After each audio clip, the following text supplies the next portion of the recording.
Friar Leo, thanks for coming on. I really appreciate you taking the time to have a conversation with me. Would you mind telling us a little bit about yourself before we get started? Yeah, my name's Father Leo Padalinghug. I'm a Catholic priest with a community called Voluntas Dei, which means the will of God. I've been a priest about 22 years and serving primarily in the Baltimore area. But my priesthood is a little unique because I'm also a professional chef. I host the international food and faith movement called Plating Grace. I have a TV show that connects faith and food and families.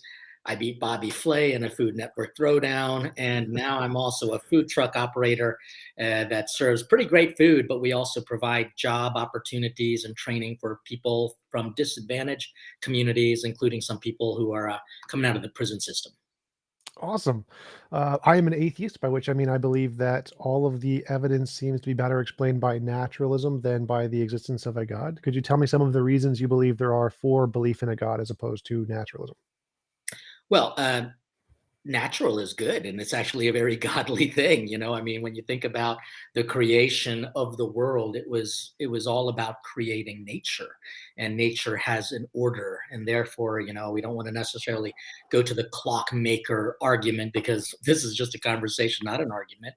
It's really about seeing how things are not as random as people want to make nature to be. There's very much an organization to it, and therefore, with that organization, there must have an order, a logic. And actually, the word theology, a lot of people think it just means the word of God, but theologos actually means the logic of God. And so when you kind of look at the world and you kind of look at your own life and you look at relationships, we see that there's a logic to it. And if we want to look at what God says about it, theology really makes sense. Could you explain more about that? How does it make sense in a way that connects the relationships and understanding the logic of relationships in the way that you mentioned? So, for example, in relationships, if we take a look at theology, it talks about how we ought to treat one another. Now, I'm coming from a Judaic Christian principle for sure. We know that there are a lot of religions out there that I necessarily wouldn't ascribe to or agree with, because I don't believe their theology is accurate or historical or even logical. So I'm coming at this with a Judaic principle, a Judaic Christian principle. So we talk about relationships, for example, and how do you show that you care about people, and how are we supposed to treat one another? If we were to say that there is not a logical God, then we can basically make up our own rules when it comes to our relationships. And unfortunately, the state of nature kind of leads itself to making people take advantage of other people. But those who have faith, those who believe in God, will take a look at what God says about relationships and see how we're supposed to care about each other, treat each other with respect. And Jesus will take it one step further. He'll say, love one another the way I love you. And the way Jesus loves us is by sacrificing for us, forgiving us, offering to us more than what maybe that person deserves. But that's what true love is. Even it's kind of interesting, if we were to take a look at nature and the idea of how we care for each other, theology provides a really clear understanding of different ways that we can understand the word love, for example. And that's what theology provides. So I would agree that there is this objective moral framework that we can use to ground our relationships and the logic of our relationships. I'm a moral realist.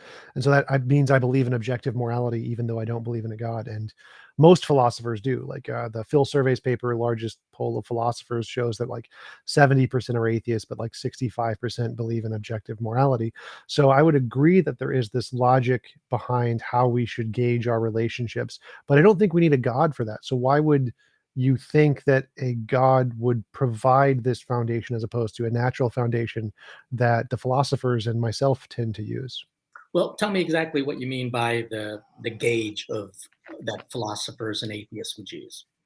Yeah, so moral realism is the position that there are objectively true statements, like that some things are moral and some things are immoral. So the way you treat people, this is the correct way. This is the objectively correct way. This is the objectively incorrect way. And those objectives, how are they determined? because you could go to different cultures and they can say that some some actions are perfectly okay while others aren't. Like, so which way do we go with that? Because it leads to a little bit of subjectivism. Yeah, so moral realists take the position. I'm a moral naturalist, so there's different versions of moral realism, but moral naturalism believes that there are facts in nature that we can use to determine what morality is. There's different versions. I think it's kind of like a law of nature, so it's completely independent of society. It's not based on culture. It's some fact about the way brains develop, the way consciousness develops, the way pain and suffering are features of the universe. And so I think that if we look at and understand the laws of physics, we can get an understanding of what is moral and what is immoral, objectively independent of any society. Okay, but that just basically says that there is a logical order, and therefore, where did this logical order come from? It could either be something that we all know collectively, or it's something that we could have kind of been put into us. And that's where theology says, God created us in his image and likeness. And so we have, in a way, a connection to the one who made us, and that connection is a loving one.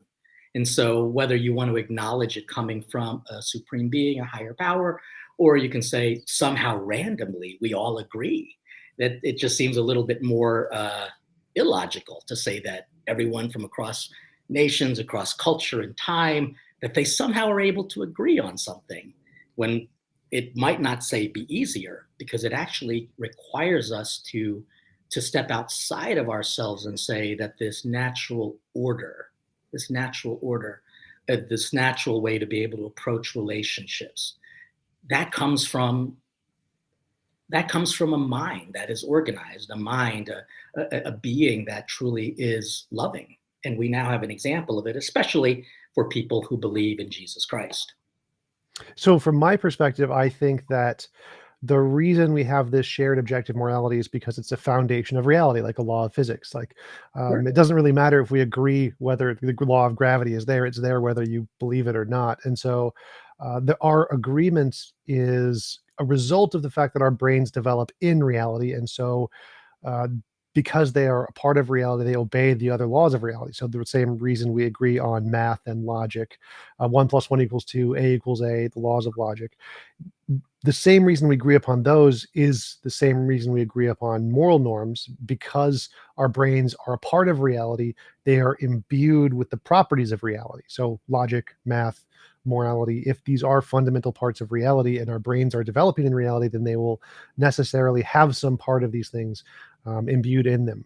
But it's interesting because, like, logic actually is sometimes illogical when it comes to relationships. So, for example, forgiving somebody, that's not logical. What would be more natural would be to take revenge. And we know that there are a lot of people who do it. To be able to help people in need, even though they can't necessarily help you back, that's not logical. That really is seeing something on a deeper level.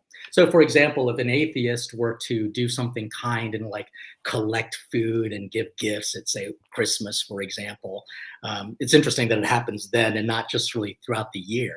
But I always say that Christmas is a time when everyone becomes a little religious, or Thanksgiving, when they start becoming more grateful for things.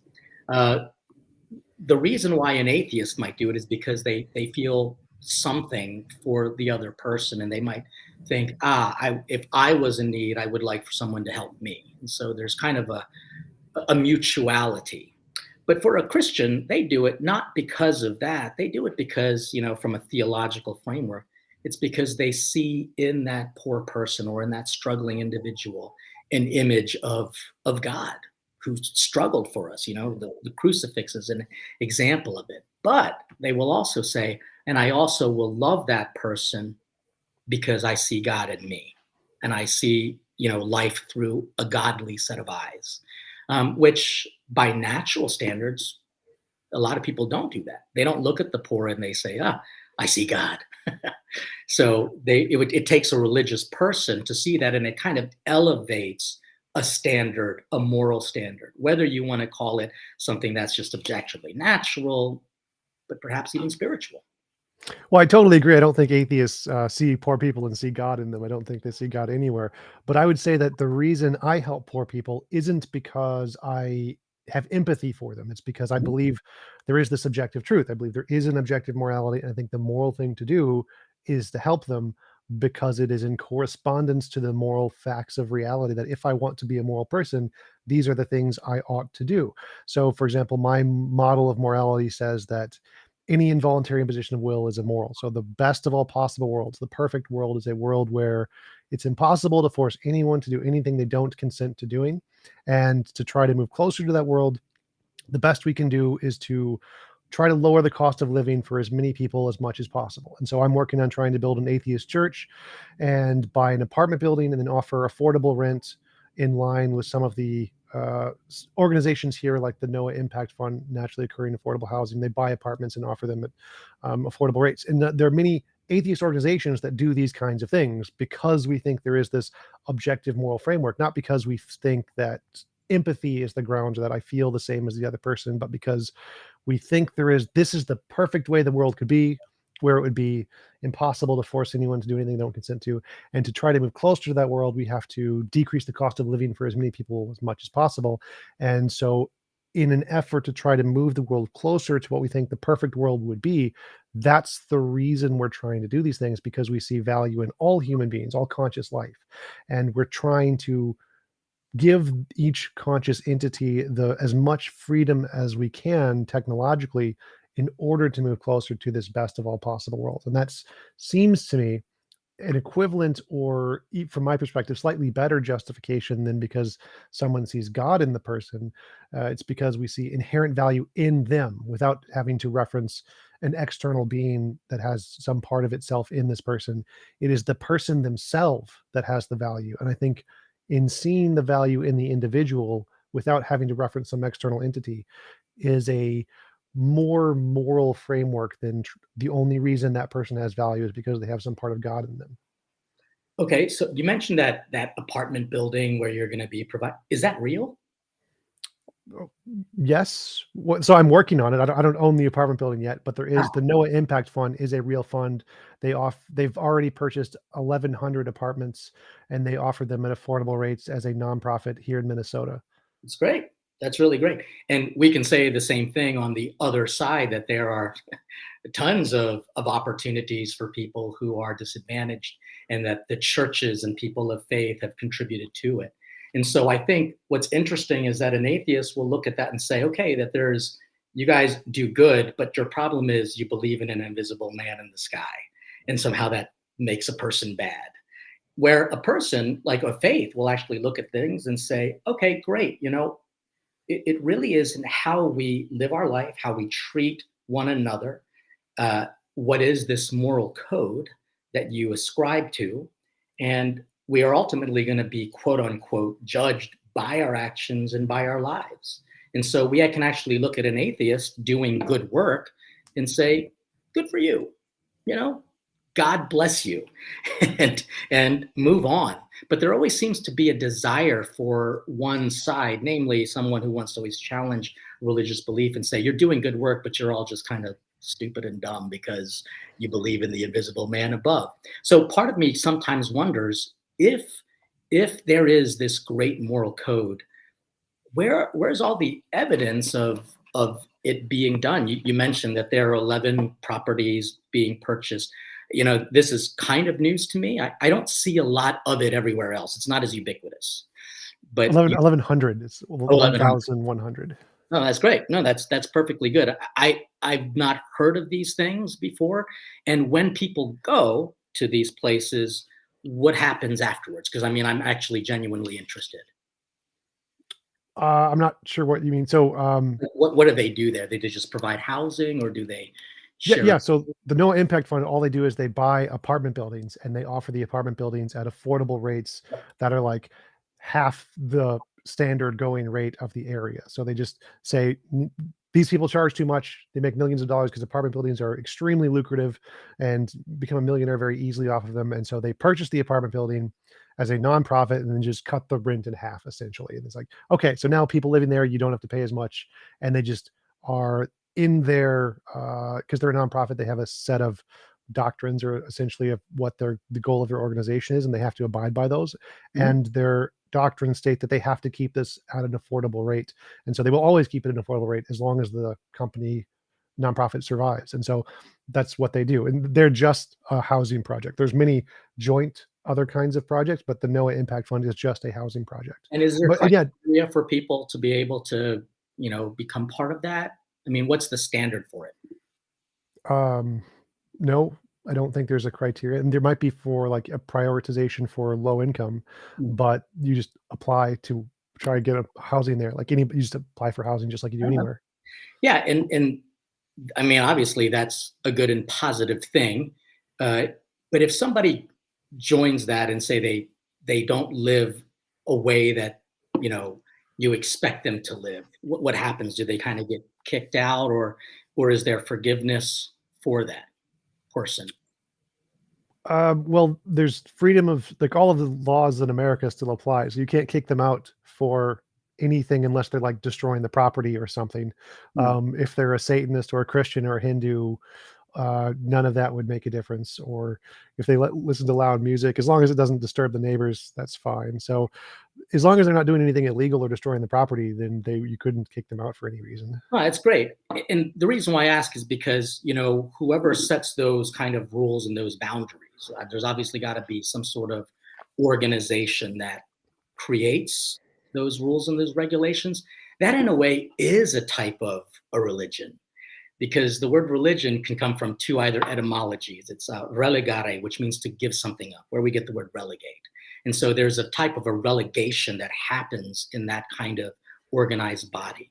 Or it could be from religere, which means to be bound together. And so what's happening is that you're seeing people coming together for a purpose, and it's a higher purpose.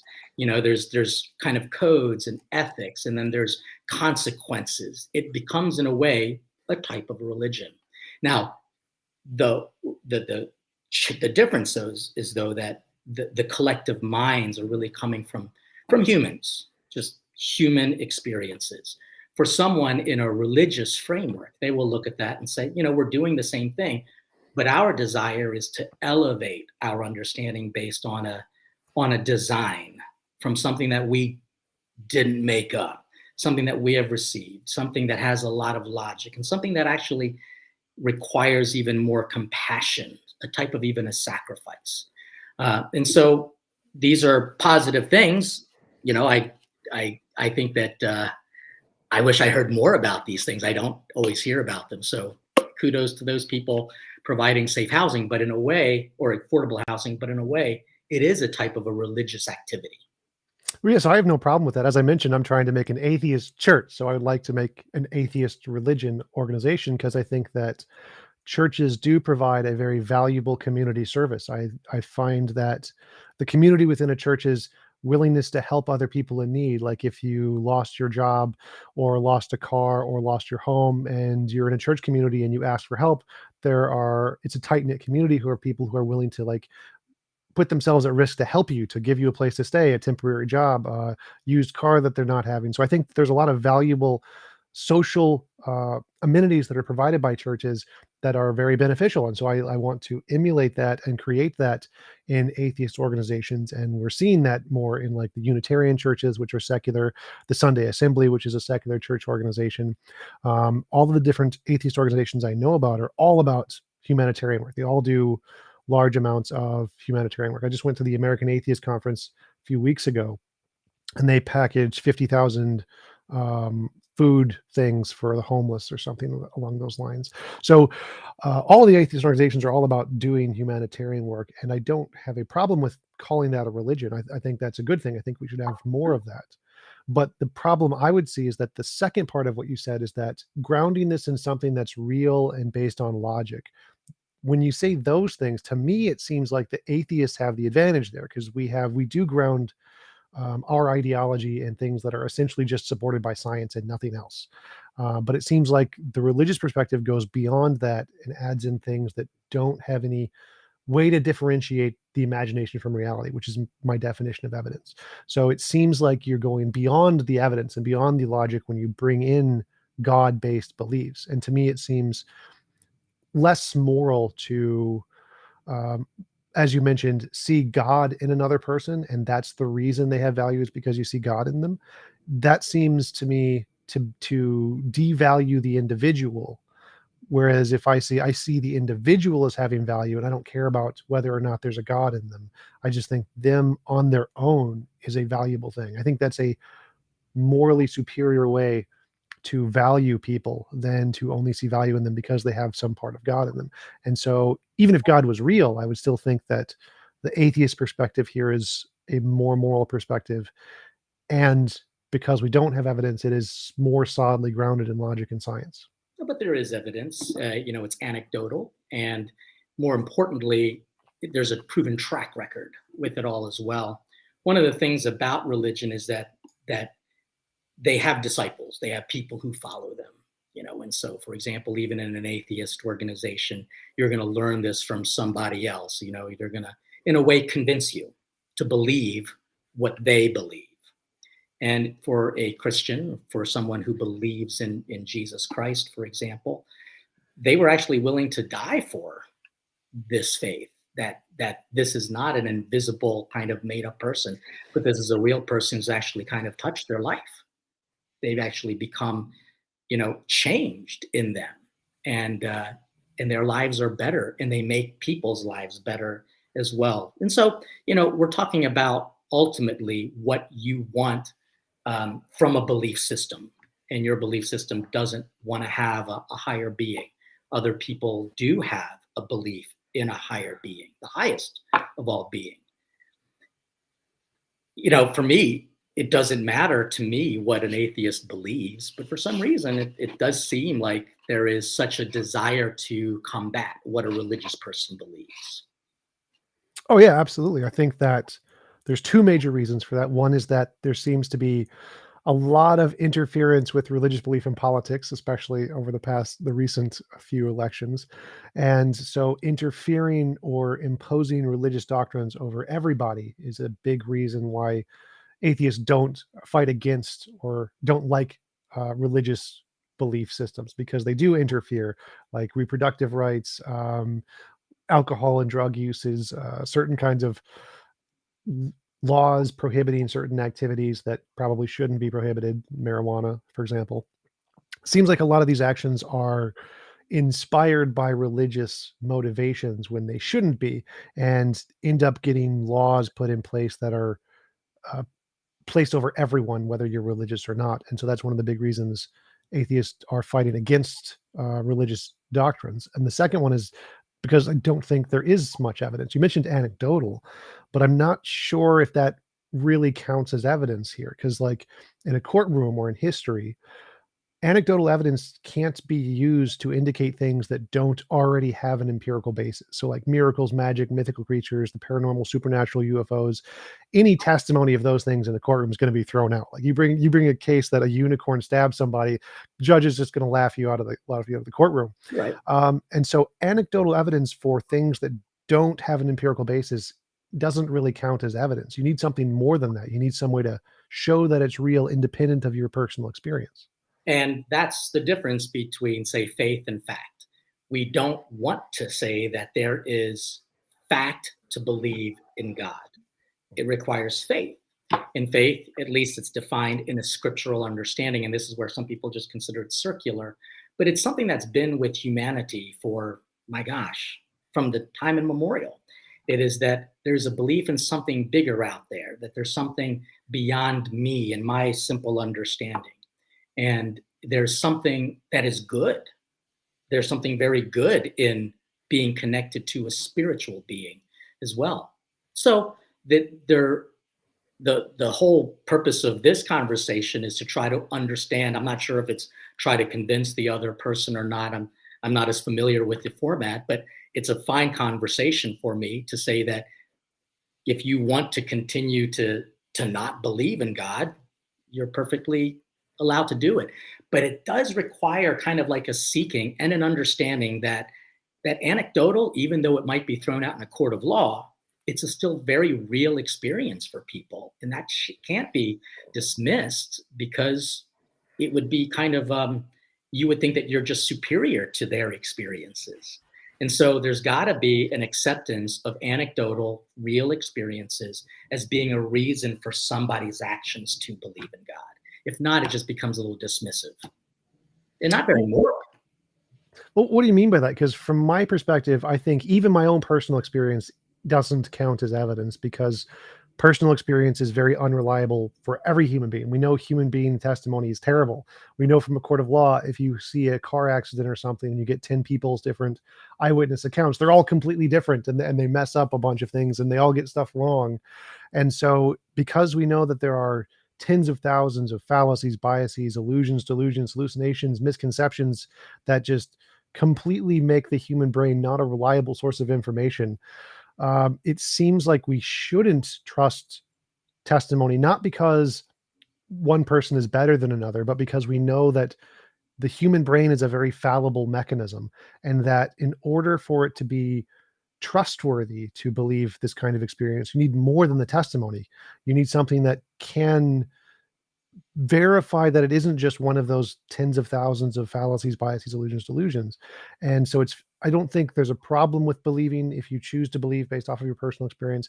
But if you think that that is an objective justification or it gives you some kind of connection to the objective truth of reality, that seems to be a very dubious claim because we know how risky personal experience is. And so if you think that your personal experience is somehow going above and beyond what we know the reliability of personal experience to be, that seems to be very illogical because it just taking a metric that is very, very bad and saying in your case it works perfectly, but in everybody else's it's just terrible. Yeah. It doesn't seem to make it reliable.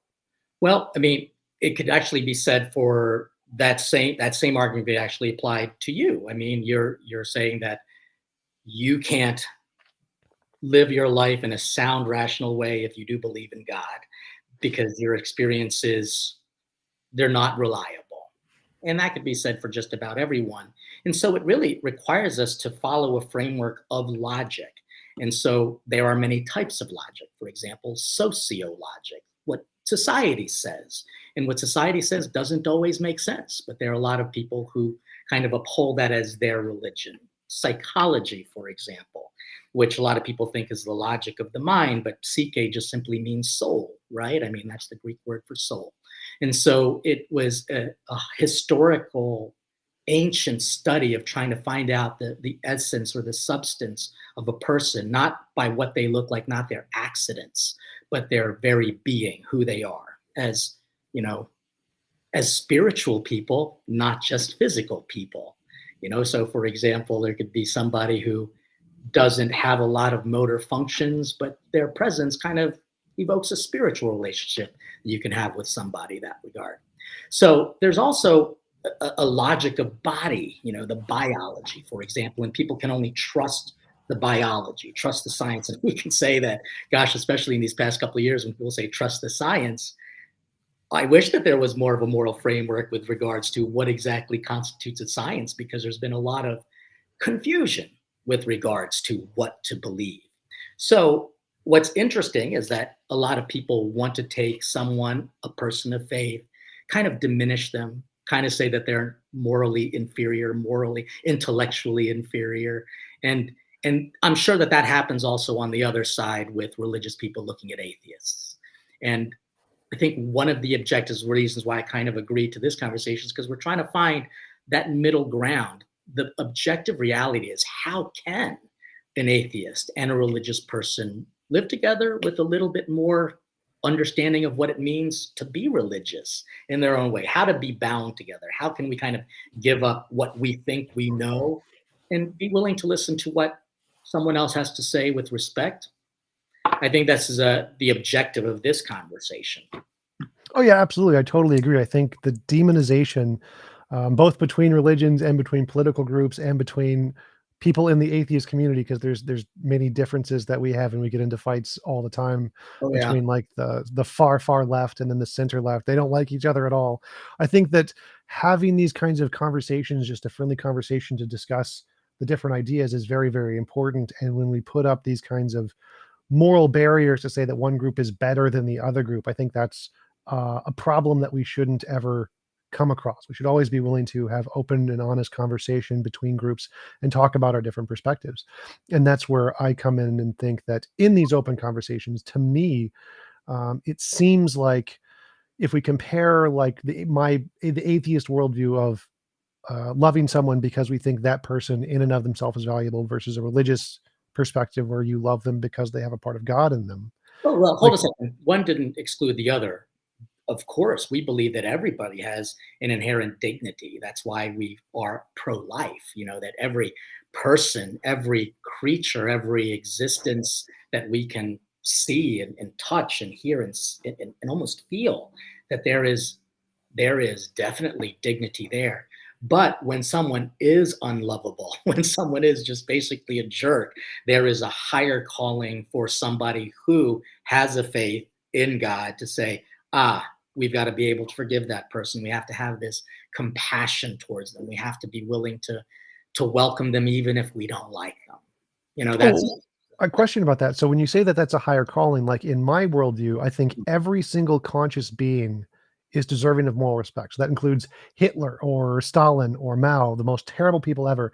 They are conscious entities, and so they also deserve moral respect, and they should also be able to have as much freedom as they possibly can, as long as they don't harm other people.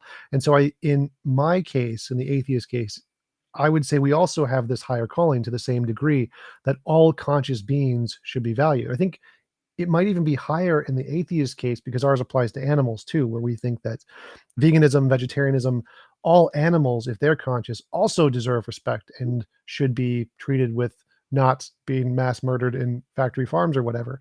And so in the atheist case, it may even be a higher calling to a larger demographic of conscious agents that are deserving of moral respect.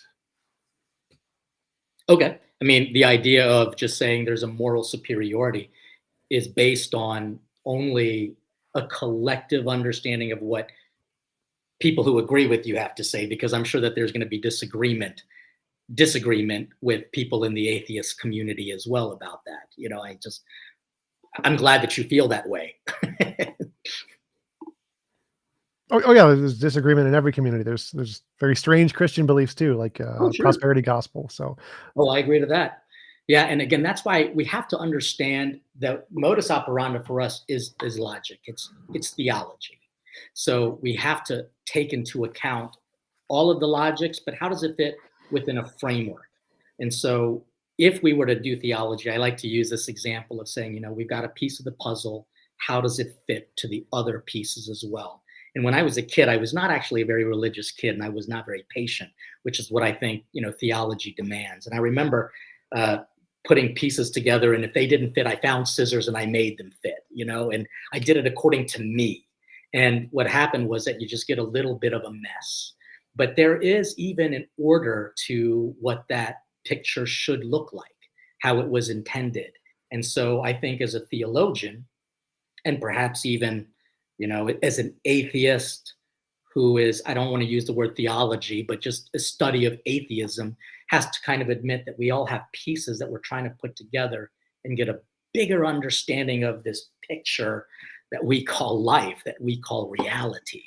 And so, more power to you for even wanting to ask these questions, because it seems to me that while you're confident in your principles, you're still willing to have a conversation, because there might be still more to learn. oh, absolutely. To quote Thomas Edison, we only know 1/millionth of 1% of anything. I totally agree that you also mentioned that earlier, that as a religious person, you believe that there's more fundamental things out there that we don't know yet. And like, yeah, as an atheist, we totally agree. We don't know anything about the universe. We're very, very ignorant of all the things that there are to know, and we should always be open to exploring new ideas. But Except from for the idea of a higher power, like that. well, That I'm just totally open to that too. Like, I think if there was good evidence of a higher power, I'd totally accept that there was one. I probably wouldn't worship it from the biblical perspective, because I think that a lot of immoral things happened in the Bible. But if there was evidence, I would definitely grant that God existed. And so I'm totally open to there being a God. I would just need, because I wanted to mention this earlier, that as we try to discover more about the universe and the things we don't know, we have to have some way to differentiate imagination from reality, because most of the things we come up with are just human figments of imagination. Like when we try to explain things, we're usually wrong. In science, this is the same thing. Most of scientific theories are always wrong. It's only the very, very few that get it right. And so we need some way to filter out the wrong ideas and only leave in the good, right ones. And that's where we need this method to differentiate imagination from reality. And I think that when we have this method, religion doesn't pass the test. Religion can't justify that it's more than just imaginary. It seems to be on the same playing field as any of the other imaginary things that we have in the world. And so I don't think it's logical to believe in religion if you think it's supported by evidence. Yeah, It, but there has to be a level of accepting that religious experiences, a religious person, that they are also very real. Like, so for example, Jesus Christ, he was a very real person. What he had to teach was very real, and what he has done, in the effect of people's lives, is very real. And so that becomes a tangible thing. Again, there is no evidence that can prove faith, because faith is not supposed to be fact. It's not supposed to be looked at as a 2 + 2 = 4, although there are even now just some people who think it doesn't equal 4. So it's interesting that we mentioned at least pro-life, and protecting an unborn child, where people would say, well, it's not valuable. But if a cluster of cells was found like on Mars, I guarantee you there will be an effort to try to protect that life, just to see it. And so when I look at these things as anecdotal and very real, we don't want to say that we have facts, but we actually have something called credibility. There's a credibility of revelation. In fact, that's the name of one of the courses that we had to take. It was about how God reveals himself to his people, and how over time we're getting more and more information on how God operates. So we don't know it all as well. While divine revelation is full and complete, we're still putting the pieces of the puzzle together. so from my perspective, there seems to be a contradiction between what you said about building a logical framework and adopting faith. To me, those two things seem to contradict one another, because to build Okay, let me a just make sure logic, I understood that, because my mind just went. You said the two contradictory things were what again? the building a logical framework, the logic that you mentioned, and the Okay. faith that you Okay. mentioned. To me, those two things seem to be contradictory, because to me, a logical framework is one that is in correspondence to reality, one that follows the evidence wherever it leads. And then if you go beyond that and you add in something that doesn't have evidence, which seems to be required for faith, then you're going beyond the logic. You're adding something in that is illogical, because anybody could do that in any mutually exclusive directions. If you say that there's no evidence that could indicate one direction over another, and you're going beyond the evidence, when someone could go beyond the evidence in a different direction, and they would be equally as logical, which would be illogical. So, because to me, the logic stops where the evidence stops. Well, the logic that I'm talking about is actually theology, which again, an atheist wouldn't agree with anyway. They would think that its premise is completely flawed because the person who created that theology doesn't actually exist. And so it would be impossible to actually have a conversation on that plane, because theology is what I'm basing my understanding of faith to be. It doesn't come from a worldview. It comes from a human view. It comes from a supreme being view, in that it's being revealed to us, which helps us to act in a way that is according to theology, not biology or psychology or sociology. But it does require those different forms of logics to have a conversation together, and to be able to say that interestingly enough, the way the world operates is sometimes also very contrarian to theology, if that society is not religious or faithful or believes in God. But biology, it's interesting. It does have an order. Now, there are certainly some anomalies to it, but there is a logic that is pretty darn fascinating. And if we think that that kind of came about as just of random, molecules coming together, that's pretty unbelievable. So to know that there is biology containing theology, that makes sense. How is that different from the like God of the gaps of we see lightning, we don't know. It's very, very strange to us because we don't have any analogy to it in our world.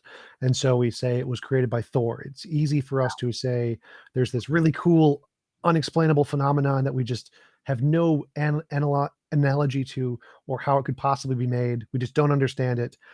But it's easy to say a big, more powerful mind did it. Yeah, That's intuitively easy to us. How it's is a it great. different in the case of biology here versus lightning and Thor? Well, I mean, it's interesting that scientists are still learning things about the body. I mean, that they're just some pretty amazing things. I just read an article about how, I mean, I don't want to take this subject off, so remind me if I forget, about Plato's Allegory of the Cave, which you, I'm sure, are familiar with it. One person was limited in their experiences. They thought the shadows were just real until obviously they're actually brought and exposed to things, which is what, in a way, religion tries to do.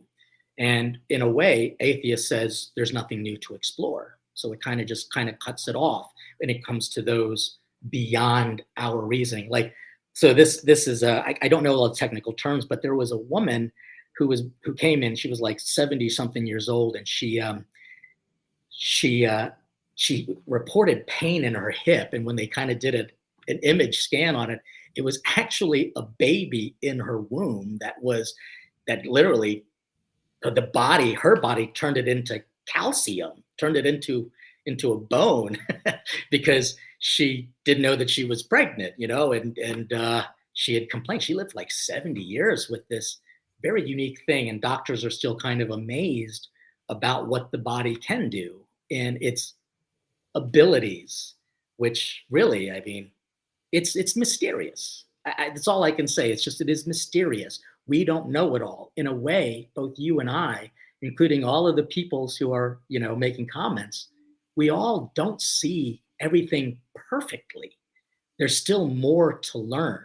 That's why one of the great theologians, his name is Anselm, and he gave at least a proof, quote unquote proof, for God, and his proof was, faith is seeking understanding, even though we don't understand everything. We know that there is a way to seek it.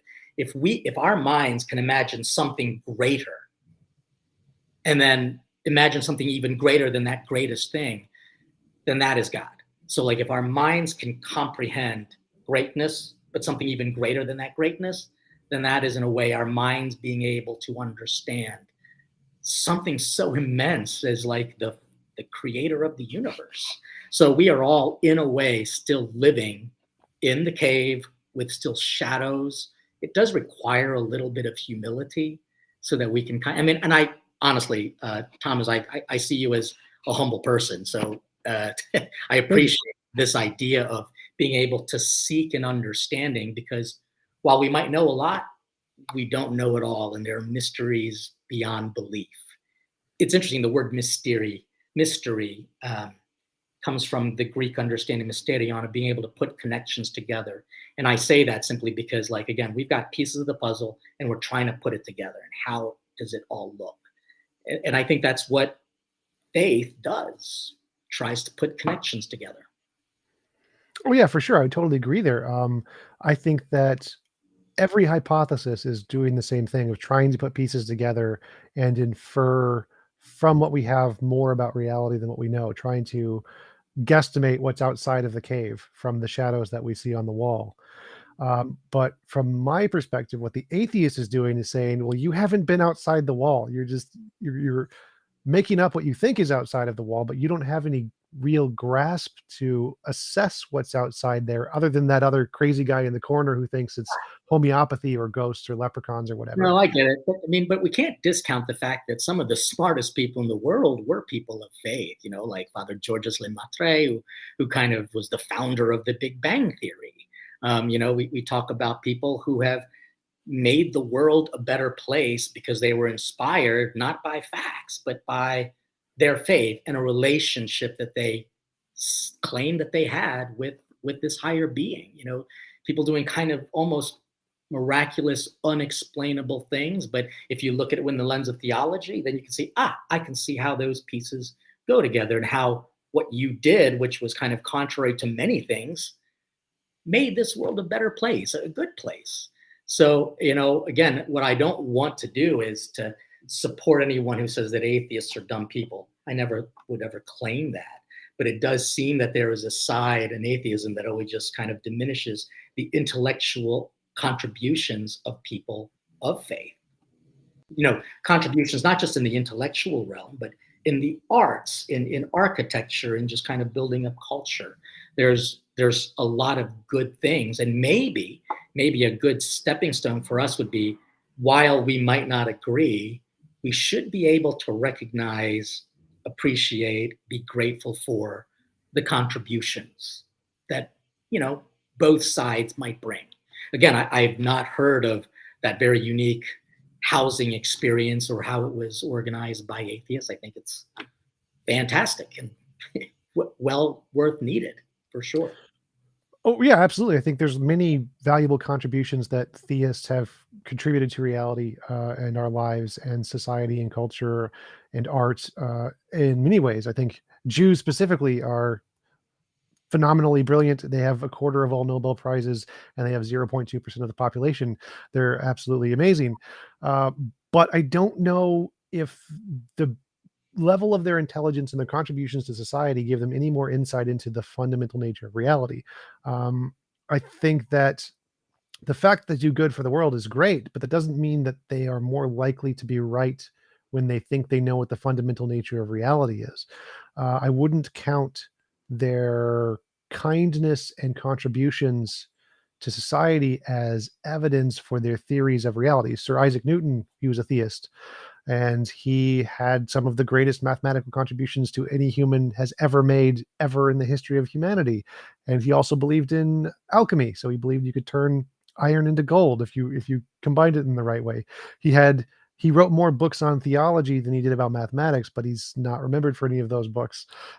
Most theists don't even agree with most of the things he said in most Oh of yeah, those books. like, he had very limited experiences. Again, we're all still living in the shadows, seeing glimpses of facts, glimpses of reality. But I think one of the things that might need some clarification is that our objective, a person of faith objective, isn't trying to prove that God is real. That's not actually one of the objectives. It's to live in a godly way so that God is really experienced through that person. So that person, in a sense, I don't want to say becomes God, but becomes a reason to know God, to love God, to believe in God. We don't have any desire to prove it, because again, you just can't do it. They say, there's for people who don't believe, there will never be enough evidence to believe in God. And for those who do believe, you don't need the evidence, because faith is a different level of thinking altogether. And certainly you might want to say that it's not realistic. And I would agree with you on that. But it is still real. It is still very real, a real way of thinking. Now, does that mean that those people should be making big decisions, especially if they're illogical? I mean, my gosh, there are some people in congregations that I've met where I'm like, yo, you just need to kind of read a book here and kind of think this through. But that's where theology, as kind of like a measurable way of logical thinking, can be very helpful. A lot of people are spiritualists or well-meaning, intended religious people. But really, what I'm trying to encourage people to be are theologians. So even an atheist can still study theology as an actual dictum, as an actual scientific, logical study. Disagree with it altogether, but still understand the theological principles. Whereas a religious person coming to church, they're not always theological. They're just kind of well-intentioned. They just go because it makes them feel better. And I can't fault that. But if their actions are starting to take them out into just kind of acting wacky and weird, we need to talk about that. We need to just sit them down and get quote unquote real about God and religion. So I don't know if any of this is helping you or the people. I mean, that your audience. I do have to ask, like your audience, the majority of them are they there to actually listen to the conversation or just kind of prove that they know everything? Yeah. So social media chats are all more about reaffirming your own beliefs. So Okay. ignore the chat. There's a Oh no, no. meme I mean, it's on. like there was only a couple times when I glanced over, and some of them are really kind of they don't practice that morality that you say atheists should have. Yeah, so in social media, there's a motto: ignore the chat because the chat is cancer. It's all just about emotionally reinforcing your beliefs. That's what it's for, and it gets lots of views, so it's Oh important. yeah, exactly. But yeah, Understand. so I totally agree that the value of studying theology. I've spent quite a great deal of time studying theology. It's probably what I've spent more time studying than anything else. But I think that the conclusions that you get to, the values, the most important things, the conclusions you can get from theology, you can get them from other directions, and I think you can get them better from other directions. Can you give me an So example of one of them? Because I mean, I seriously would just love to know what you mean by that in a practical, concrete way. sure. So like my moral model says that the best world, the highest moral world is one where it's impossible to force anyone to do anything they don't consent to doing. I think that coming to that through understanding moral realism and moral naturalism is a better moral system than the moral system proposed in Christianity. For example, I think that many of the doctrines in Christianity are very immoral. Many of the things that God did are very immoral. The kind of world that is prescribed in Christianity seems very immoral by comparison to these things. So I think that we can get to this better standard from a different direction than trying to go the theological route. So I think like the Okay. theological route would be like Newtonian mechanics, F equals Okay. ma. I kind of had a little bit of a question about your original premise that the highest moral kind of order would be not being able to force someone to do something, that they can't do something if they don't want to do it, which is kind of interesting because that leads to a whole host of subjectivisms. You know, it means that people don't have to obey laws. They don't have to pay taxes. They don't have to do anything if you don't want to feel forced to it. Whereas, so in a Christian framework, you even see Jesus doing very specific things, saying, while you're on this earth, you still have to kind of follow the authority of human rule.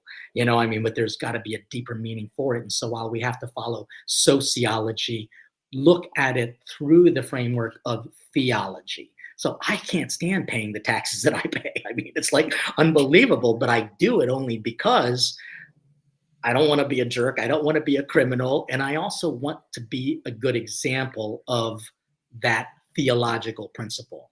Being able to respect the moral, excuse me, being able to respect the authority of whoever is in charge right now, but knowing that, gosh, I don't have to agree with them.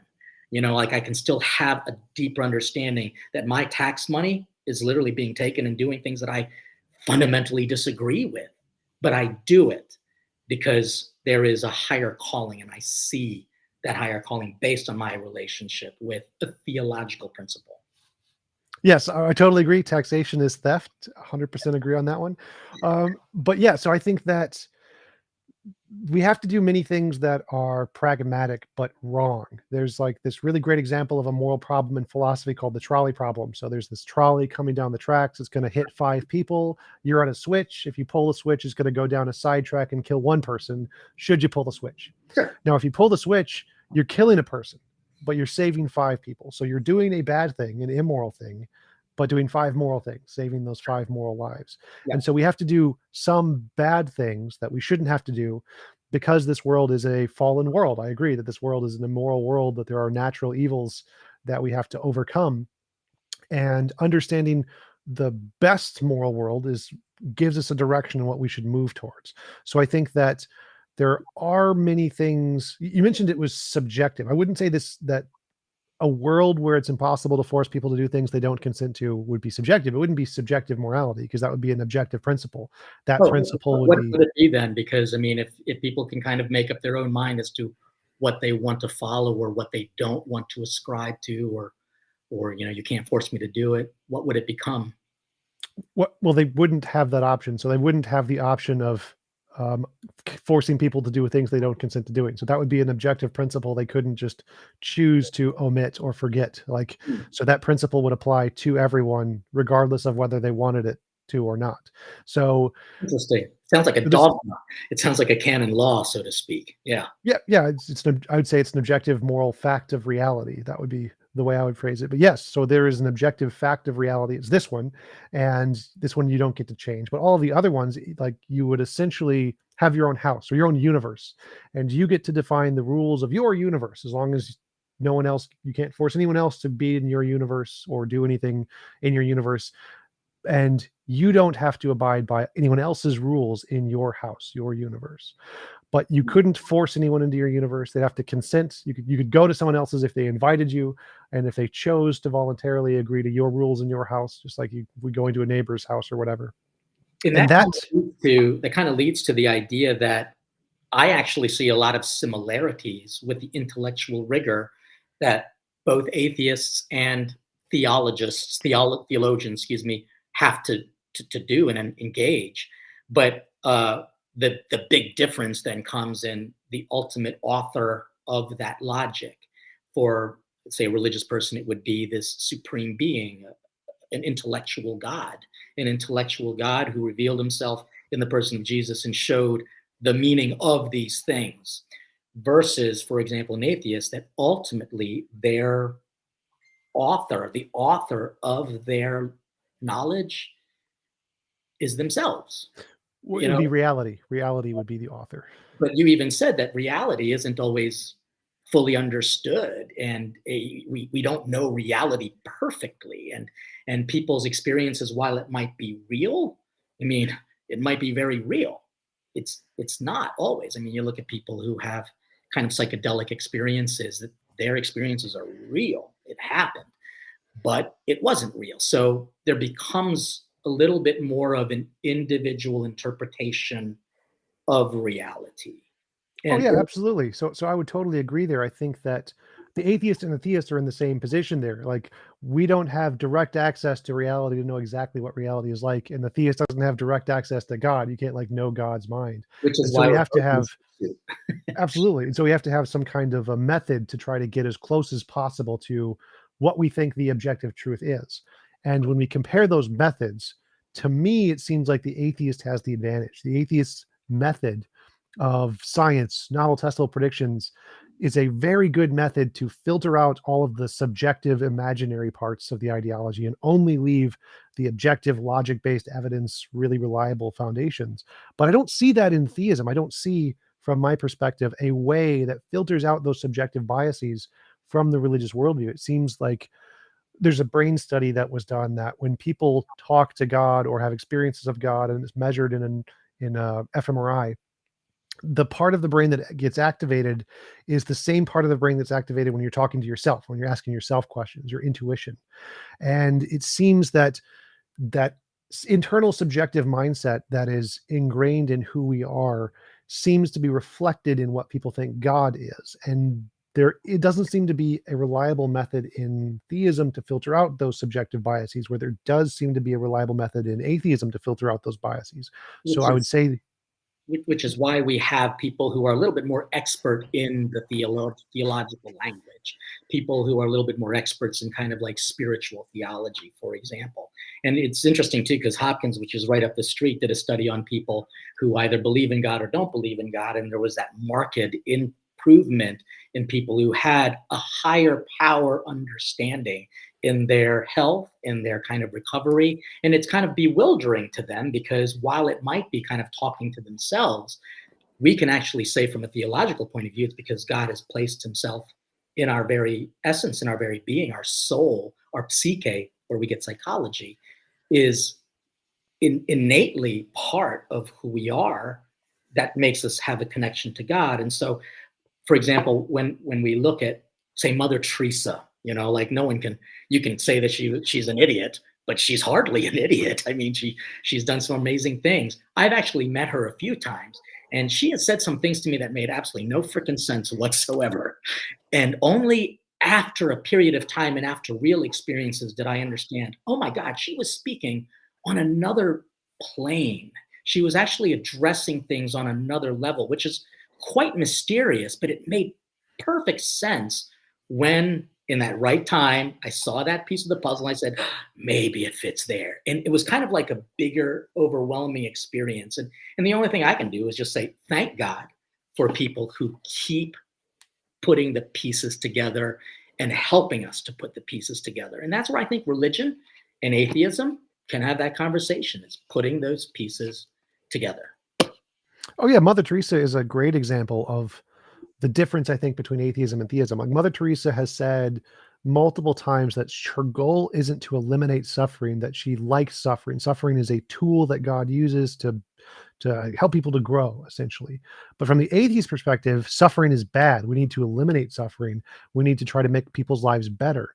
And in that context, it seems like the atheist perspective is more moral here. We're not trying to allow people to suffer to have some kind of personal growth. We're trying to help solve people's problems. We want you to have as happy as a life as you Right. can. But see, And that's kind so, of logical, because part of being human is suffering. I mean, the word human means dirt, from humus humilis, humility.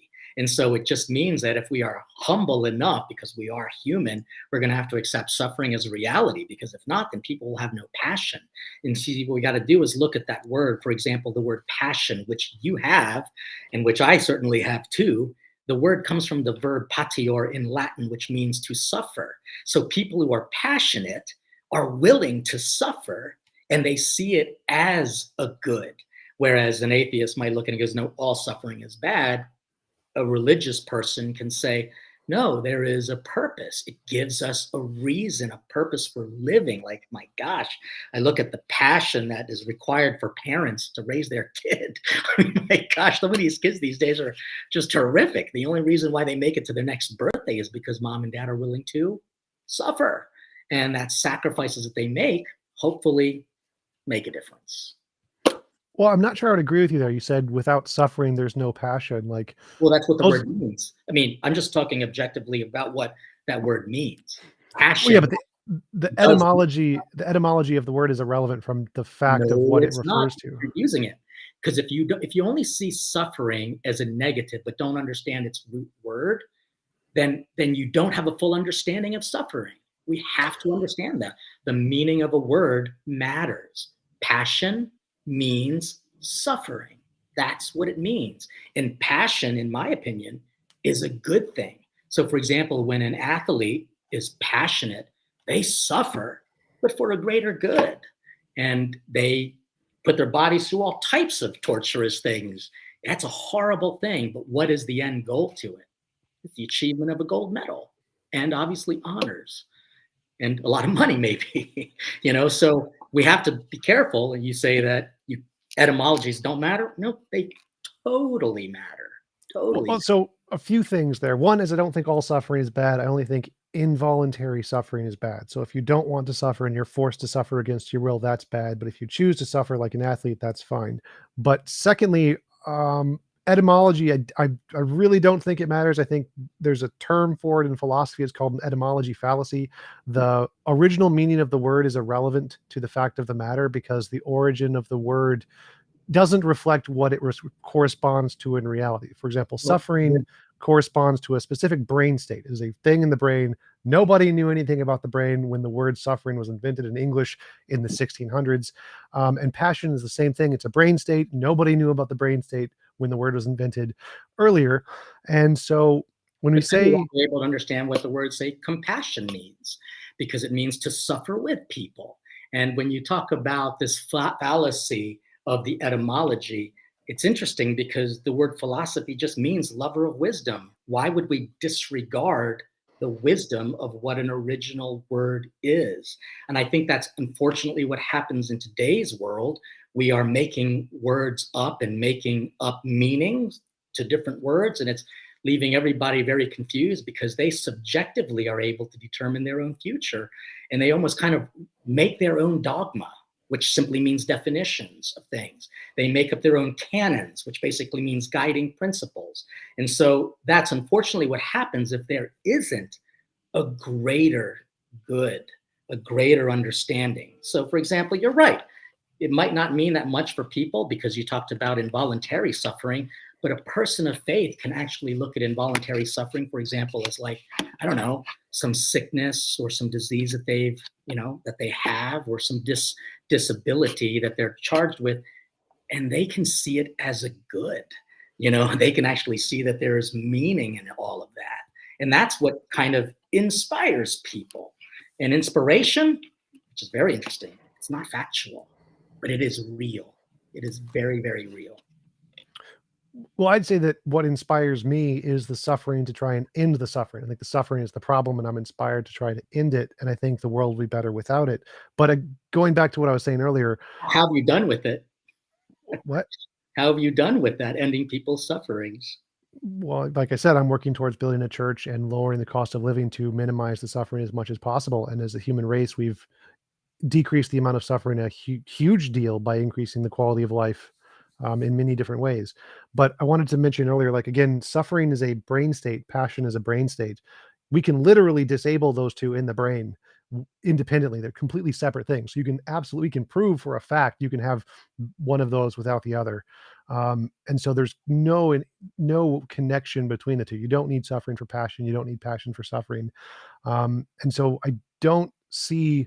Well, I would really challenge that. You don't need passion for suffering, but again, they're the same word, and it does seem like you're trying to negate the reality of what it means, because this is one thing that makes Christianity, at least monotheistic religions, that different from all other type of religions, is that there is actually a value to suffering, and that suffering actually opens up meaning, opens up opportunities.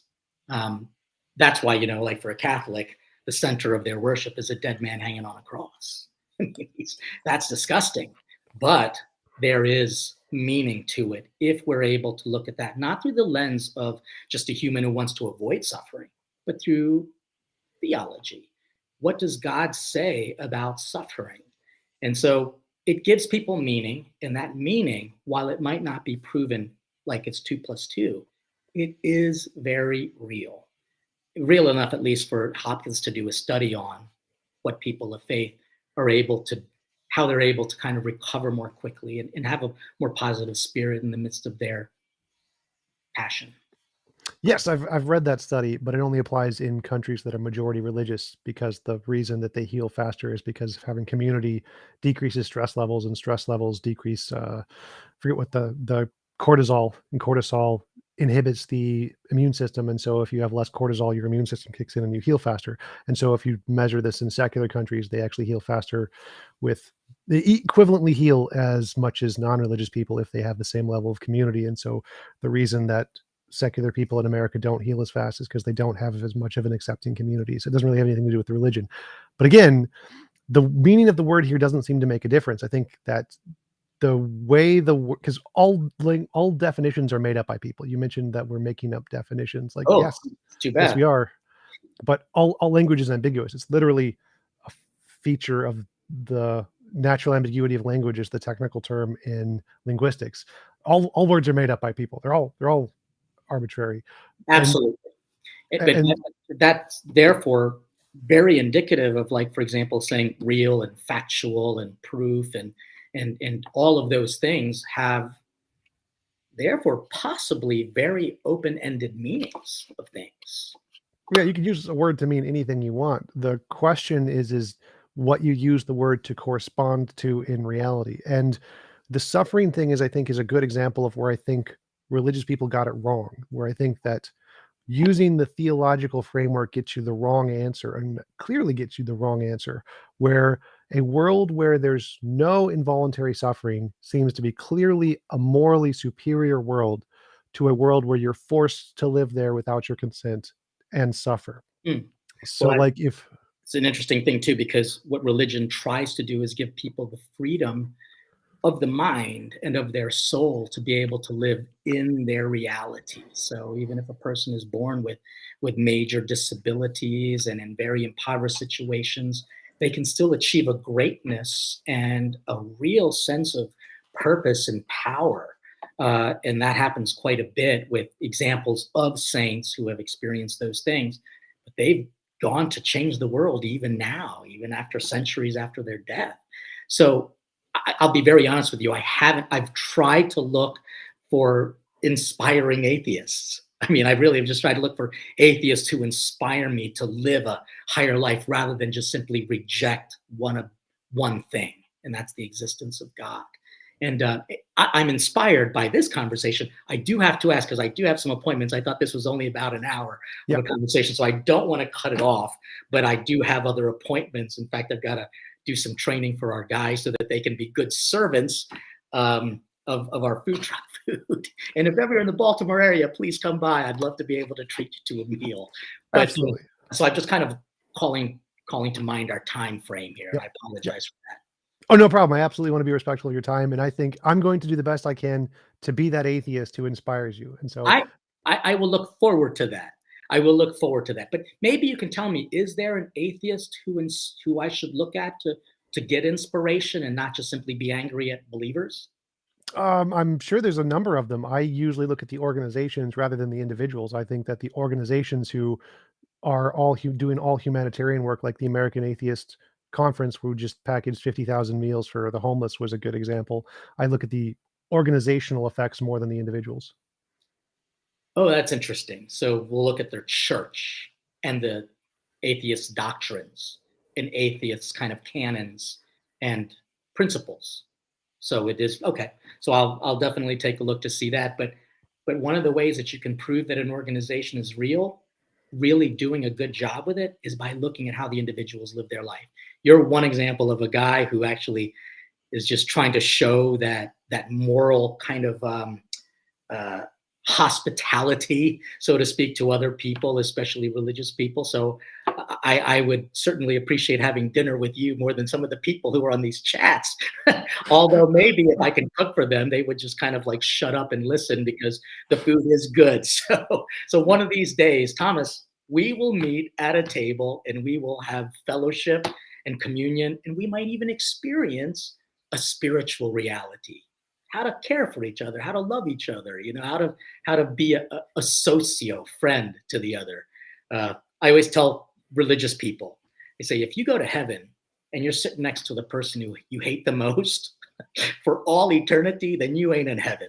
What you've got to do is practice and put the pieces together so that you can have that peace on this earth, so that you know that you're at least heading in the right direction. That's at least my thoughts. And I'll shut up and let you end your show. Yeah, absolutely. Thanks again for coming on. I really enjoyed talking with you. Do you want to give a shout out to where people can find you or any of your work?